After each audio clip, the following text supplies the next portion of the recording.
2년 전 결혼한 딸이 아이를 낳으면서 휴직을 하고 제가 틈날 때마다 가서 도와주고 있는데요. 손녀가 돌이 지나고 나니 슬슬 복직 시기가 다가오는 모양입니다. 우리 집 옆동으로 이사를 올까 어쩔까 하더니 어느 날 사위가 그럽디다. 같이 살자고. 에이, 장모님, 매번 먼 길 왔다 갔다 하기 너무 힘드시죠? 아유, 힘들어도 어쩌겠어. 저기 사돈은 멀리 계시고 그나마 가까운 게 나은데 이렇게라도 내가 좀 자네 도와줘야지. 역시 우리 장모님, 제가 많이 사랑하는 거 아시죠? 아, 근데 좀 부담스럽네. 멀리 좀 떨어지시게야. 뭐 이게 자고로 부모 자식 간은 자주 얼굴을 보면 이렇게 살아야 되는데 제가 또 이렇게 딸을 낳다 보니까 또 보고 있어도 또 계속 보고 싶고 그러더라고요. 아니 왜 이렇게 구구절절 서론이 길어? 아이 할 말이 뭔데? 아이, 말해봐. 우리 장모님 역시 눈치가 빠르세요. 우리 그 예인이가 곧 복직을 하잖아요. 그렇지. 이거 그리고 이 딸내미 이거 어린 것들이 하루 종일 또 어린이집에 또 혼자 보내야 되고 이러니까 걱정이. 아이 그건 그래. 그래도 안 그래도 내가 얘기하려고 그러는데 복직을 좀 늦추면 안 되나? 그 한 6개월만이라도 늦추면 좋을 것 같은데. 그래서 말인데요. 장모님 먼 길 왔다 갔다 힘드시고 저희 그냥 짐 싸서 장모님 집으로 들어가면 어떨까 싶은데. 그러면 장모님은 우리 딸 사위 얼굴 맨날 보서 좋고 우리 마음 놓고 일하면 좋고 누이 좋고 매부 좋고 도랑 치고 가재 잡고 꽝 먹고 알 먹고 좋지 않습니까, 장모님? 어때요? 잠깐만 뭐라고? 우리 집에 들어온다고? 들어 살겠다고? 아이고, 집사람 결혼 전에 쓰던 방 아직도 비어 있는 거 알고 있습니다, 장모님. 거기서 우리 세 식구 복작복작 장인 어른이랑 같이 이렇게 재밌게 신나게 살면 되지 않을까요? 이게 무슨 청천벽력 같은 소리인지. 그렇다고 일하러 나간다는 딸 발목 잡을 수도 없고요. 노부부 단촐한 살림에 손주 사이까지 셋을 거둘 생각에 머리가 띵합니다. 노동은 노동이지만 또 합가를 하면 이런저런 신경 쓸 것도 많다고들 하는데 이대로 집을 합쳐도 정말 괜찮을까요? 고민이네. 그러니까 애 낳고 딸 보러 딸 집에 왔다 갔다 했는데 네. 이제 아예 복직할 때가 되니까 그냥 들어가겠다. 네. 그냥 푹 봐달라. 네. 아예 그러니까. 같이 살자는 거죠. 이거 어떻게 해야 돼요? 근데 제 주변에도 사실 뭐 비슷한 경우가 많습니다. 제 정말 친한 친구는 지금 서울에서 네. 이제 살고 있는데 아이가 태어났거든요. 바로 짐 싸서 대전으로, 그러니까 오. 친정 옆으로 이사를 가더라고요. 오. 실제로도 이런 일이 많은데 뭐 옆집으로 옆 동네로 이사 가는 것까진 봤는데 사실 그 집으로 들어간다는 건 이건 흔치 않거든요. 이게 정말 쉽지 않은 문제 같은데. 신기한 게 저도 이제 20살 넘었고 이제 집을 나가고 싶었었고 네. 감정이 그러나 봐요. 이게 뭐 취업하고 하면서 다들 독립을 하고 싶어서 그렇게 하는데 결혼하고 나면 이상하게 결혼만 하고 나면 그렇게 엄마 집에 가려고.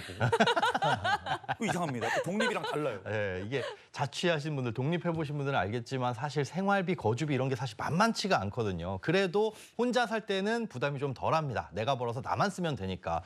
그런데 이렇게 사연처럼 결혼하고 아이 낳고 키우다 보니까 경제적인 여유, 시간적인 여유 이런 것들이 정말 다 사라져버리거든요. 그래서 좀 부모님께 어떻게 의지할 수 없을까를 고민을 하게 되십니다. 이게 육아도우미를 쓰시는 분들도 계시지만 모르는 사람한테 아이를 맡기는 것보단 그래도 우리 어머니 아버지한테 아이를 맡기는 게 조금 안심이 되신다 하시는 분들도 많고 또 이제 육아도우미 쓰면서 비용을 지불을 하는 경우도 있는데 차라리 그 돈을 우리 어머니 아버지께 드리면 어머니 아버지도 경제적으로 도움이 되시고 사실 누이 좋고 매부 좋고 떡 먹고 알 먹고 이렇게 되니까 이런 선택을 하시는 경우들이 많이 있는데 그런 마음에서 아마 가까운 곳에서 거주를 하시려고 그런 분들이 많은 것 같습니다. 네. 그래서 전 머리를 썼죠. 예? 나중에 자연스럽게 맡기기 위해 이미 옆에 살고 있습니다. 명확하다. 이거 보시면서 아유 제가 참 이렇게 생각하실 것 같은데 근데 아무래도 아이가 태어나면 네. 어쩔 수 없이 부모님 생각이 나는 것 같아요. 네. 아니 근데 이제 들어와서 그 북적거리고 초반엔 좋을 거예요. 네. 매일 보고 좋죠. 그쵸. 예쁘고 근데 하니까. 거기 뭐 딸에 사위에 거기다가 손주에 북적거리고 그 장모님이 일 다 해야 되는데 그걸 어떡합니까? 그런데 아까 소장님이 네. 뭐 약간 우리 엄마 아빠가 이렇게 뭐 노동하고 몸 쓰고 이런 거 말고 세금 문제 같은 거가 등등 예. 여러 가지 걸려 있다고 했는데 요거는 어떤 걸 신경 써야 돼요? 크게 두 가지를 신경 쓰셔야 되는데 반드시 이 부분 알고 계셔야 됩니다. 이 부분 몰랐다가 덥석 합가하고 나서 나중에 크게 후회하는 일이 생길 수 있거든요. 오. 합가 시 꼭 고려해야 될 사항 어떤 게 있을지 화면으로 만나보시죠. 자 나왔습니다. 네. 짧은 네모와 긴 네모가 있는데 네. 이 소장님 퀴즈는 늘 어려워요. 뭐 이게 힌트가 없이는 맞출 수가 없는 문제들이어서. 네, 힌트를 드릴게요. 우선 네. 이제 세금 얘기를 안 할 수가 없는데요. 두 세대였던 집이 하나로 합치는 거잖아요. 네. 그러면 어떤 세금과 관련이 있을까요? 뭐 집을 하나 빼야 그쵸. 되니까. 뭐 그쵸? 하나는 팔고 어. 뭐 빼야 되고 네. 뭐 그런데 집에 대한 거니까 하나는 일단 팔면은 팔아야 돼. 양도세. 양도세. 음. 양도세 같은데? 양도세? 이거 정답일까? 한번 보여주세요. 자, 한번 보면 맞네요. 맞습니다. 양도세 맞았습니다. 네. 이 짧은 네모가 답이 양도세였는데 사실 양도세는 양도 차익에 대해서 이 세금을 내는 건데 이게 주택일 경우에는 이 주택 수가 몇 채냐에 따라서 많이 차이가 있잖아요. 그러니까 이 집이 지금 두 채냐, 세 채냐, 혹은 한 채냐 이거에 따라 세금을 낼 수도 있고 안 낼 수도 있고 더 많이 내게 될 수도 있거든요. 그래서 이런 부분들도 고려를 하셔야 됩니다. 네. 자, 첫 번째 짧은 네모는 양도세였고 이제 긴 네모가 네. 있는데 이거 뭘까요, 선생님? 자, 세금은 아니지만 주택 계획과 관련돼 있습니다. 만약에 자녀분들이 무주택이라고 했을 때 부모님 소유 주택에 들어갔을 경우엔 어떤 문제가 생길까요? 문제가 생긴다고요? 네. 부모님은 집을 가지고 계시고. 무주택이면 네. 설마 1주택 되는 거야, 걔가? 그렇습니다. 애들이? 그래요? 예, 맞습니다. 이거 너무한데 이건. 그렇게 될 경우에는 어떤 손해를 볼 수 있는데 어떤 손해일까요? 아, 주택 청약 자격. 이거 아니에요? 정답입니다. 맞아요? 예. 오. 만약 향후에 자녀들이 이제 주택 청약을 넣을 것이다 이런 계획으로 청약통장 가입하고 있을 수도 있잖아요. 그런데 이게 무용지물이 될 수도 있다는 거죠. 청약은 대부분이 이제 무주택인 경우에 먼저 기회를 주도록 설계가 되어 있습니다. 그런데 청약을 넣으려는 그 당사자만 무주택이어야 되는 게 아니라 해당 세대 전체가 무주택이냐 아니냐를 따져보거든요. 만약에 부모님과 같이 살게 된다면 하나의 세대로 묶이게 되는데 그 하나의 세대를 구성하면서 부모님이 주택을 갖고 계시다면 아무리 자녀가 무주택이라고 하더라도 이 세대는 유주택 세대가 될 수 있고 자녀가 청약을 못하게 될 수도 있다는 겁니다. 일단 부모님의 집이 자가인지 그다음에 부모님과 자녀분들의 소득 수준이 어느 정도인지 이런 것들은 알고 들어가야 되겠네요. 여기에 따라서 상황이 많이 달라지네요. 네, 네. 그렇습니다. 조금 더 자세히 좀 살펴보도록 할게요. 이 가정의 경우 합가를 했을 시에 큰 문제가 없을지 한번 보도록 하겠습니다. 자, 한번 보겠습니다. 현재 따로 살고 계신 노부부입니다. 아버지가 이제 61세, 어머니가 58세고요. 9억 원 자가 주택 소유 중이고 노부부의 월 수입은 택시 운전과 공무원 연금 합쳐서 300만 원에서 350만 원. 공무원을 하다가 보니까 퇴직을 하신 것 같아요. 이렇게 되고 따님의 경우에는 이 4억 원 전세 거주 중이고 현재는 육아휴직 중이라 사위의 수입만 월 400만 원. 맞벌이를 했을 시에는 월 700만 원으로 늘어나게 됩니다. 일단 부모님은 주택이 하나 있는 거고 딸내는 전세로 살고 있었으니까 양도세 문제는 일단 없어요. 그렇습니다. 다행히 기존 이 전세주택, 무주택이기 때문에 전세를 처분하시고 부모님 댁에 들어온다고 한다면 이 세대는 1주택이 되는 상황인데요. 혹시나 부모님이 나중에 집을 파신다고 하더라도 1세대 1주택이기 때문에 부모님의 양도세 비과세 혜택도 아무런 문제가 없습니다. 1세대가 한 개의 주택만 보유하고 있다가 그 주택 처분하게 되면 주택 가격이 12억 원까지는 세금이 전혀 없고 초과분도 공식에 따라서 과세를 약간은 하거든요. 이 경우에는 세대를 합치더라도 1세대 1주택 유지가 되기 때문에 부모님의 혜택도 그대로 유지가 됩니다. 그럼 만약에 자식들이 주택이 있는 경우도 있잖아요. 그럴 때는 어떻게 해야 돼요? 이런 경우가 복잡해지는데 이건 이제 화면을 보고 설명을 해드릴게요. 자, 부모님도 주택이 있고 자녀도 주택이 있을 경우에 합가를 하게 되면 1세대 2주택이 되죠. 그렇게 됐을 때 이 주택을 하나 처분한다 그러면 양도세를 내셔야 되는데 원칙적으로 부모님과 세대를 합쳤으니까 2세대였다가 1세대 그리고 이 1세대에 주택을 두 채 보유하고 있는 게 되는 거고요. 그래서 1세대 2주택이니까 이 상태에서 주택을 처분하면 비과세 특례를 못 받는 것이 원칙입니다. 네. 아니 그런데 합가 후에 그 1세대 2주택이 되는 경우라 하더라도 네. 뭐 비과세가 되는 방법이 있다고 하던데요. 있습니다. 2주택자가 비과세 혜택을 받기 위해서 중요한 이것 있는데 이것이 뭘까요?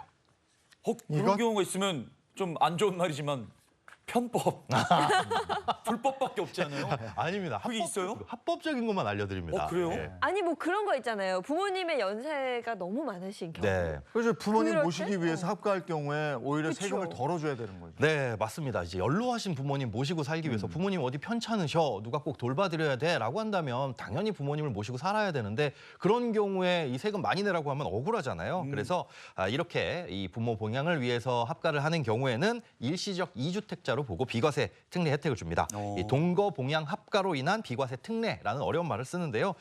그렇다면 이럴 경우 부모님을 모시고 살 경우 부모님의 연세는 몇 살이어야 될까요? 이게 네. 너무 폭이 넓지 않습니까? 지공 나이 아니야? 이 반 100세, 반 50세는 너무 젊으시니까 네. 봉양하기엔 젊으시니까 예. 60세 정도?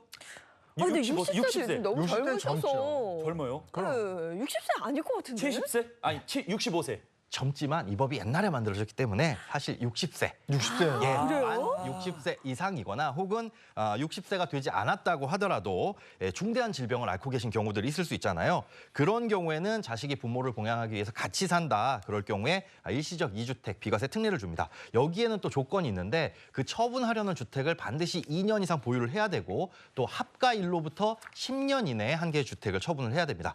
이 가장 중요한 건 세대를 합친 날을 기준으로 부모님 중 한 분이 연세가 60세를 넘어야 된다는 거예요. 왜냐하면 이게 부모님을 모시고 사느라 합가했어요라는 이유를 대는 건데 부모님이 젊으셨을 때부터 같이 살았다. 그러면서 그 이후로 이 비과세 특례를 달라고 하는 거는 요건 세금을 덜 내기 위해서 편법적으로 악용될 우려가 있기 때문에 네. 합가하는 날을 기준으로 부모님 중 한 분이 60세가 넘으셔야 된다는 거 꼭 기억을 해두셔야 됩니다. 아니 근데 소장님 주택을 처분해야 된다는 것까지는 알겠는데 네. 뭐 2년을 보유해야 한다는 건 왜 그런 거예요? 복잡하죠. 그런데 네. 사실 1세대 1주택일 경우에도 양도세 비과세 특례 조건 자체가 2년 이상 보유라는 조건이 붙어 있습니다. 그러니까 이런 규정이 없다면은 뭐 사실상 한 개 주택이라고 한다면 오늘 샀다가 뭐 다음 달에 집값 조금 올랐을 때 팔고 이런 식으로 단타 매매도 가능할 수 있겠죠. 그래서 2년 이상은 보유해야 이게 실거주 목적이라 본다라는 것 때문에 2년 이상 보유라는 건 기본적인 조건이라고 볼 수 있습니다. 근데 이제 집이 한 채씩 있을 때 이랬고 네.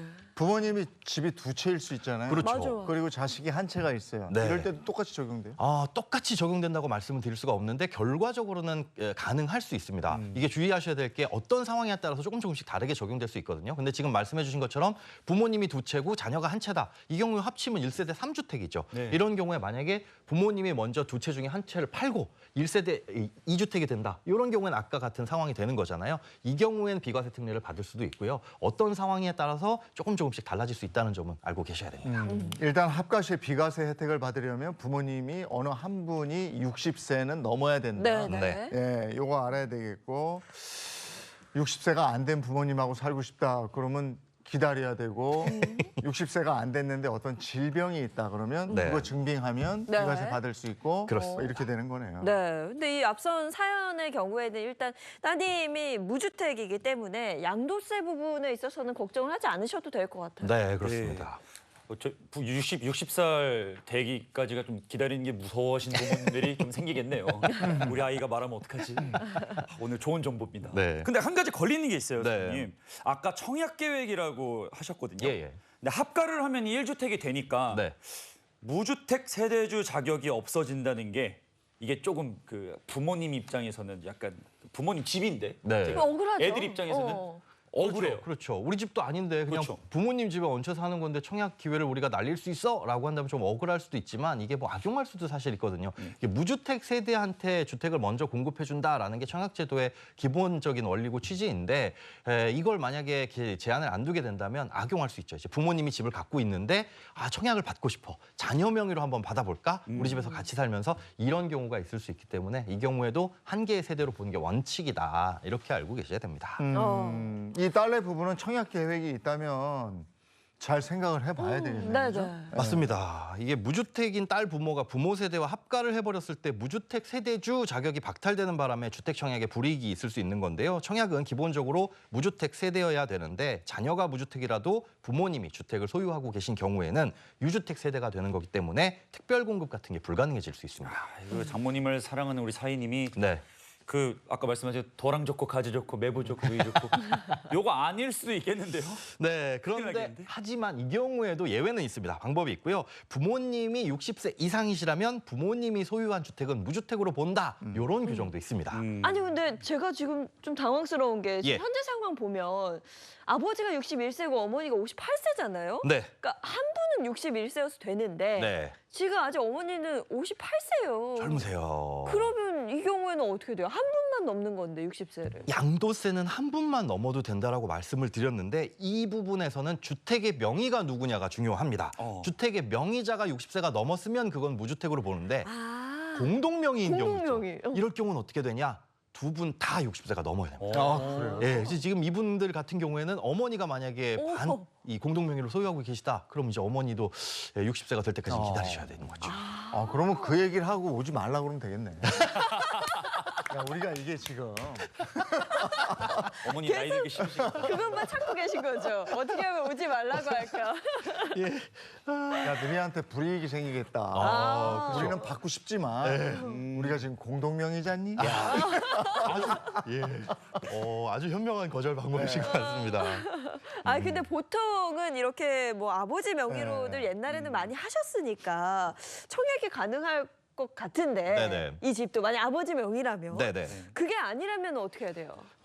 진짜 이제 공동명의라면 이게 주택 청약 전에 집을 팔아버리면 안 됩니까 그냥? 뿅. 청약 전에 파는 것보다 사실 공고일 이전에 팔아야 되거든요. 어디 아파트에 청약 넣으세요라고 공고일이 떴을 때 그때 무주택이어야 되니까 그 전에 주택을 처분하신다면 사실 무주택 세대니까 문제가 없습니다. 이건 이제 본인이 소유하고 있었을 경우에도 마찬가지인데요. 다만 이제 신혼부부 특별공급으로 청약을 넣겠다라고 하시는 분들은 결혼한 시점부터 지금까지 청약을 넣을 때까지 주택을 소유한 이력이 없어야 되기 때문에 그런 경우에 만약에 중간에 집을 갖고 있다가 처분했다 이럴 때는 신혼부부 특별공급을 넣을 수 없고 이걸 모르고 청약을 넣었다가 당첨이 된다면 부적격 세대로 당첨이 된 거기 때문에 일정 기간 동안 청약에 대해서 불이익을 받을 수도 있습니다. 네. 자 그럼 지금까지의 내용을 바탕으로 정리를 한번 해보겠습니다. 정리를 해보면요.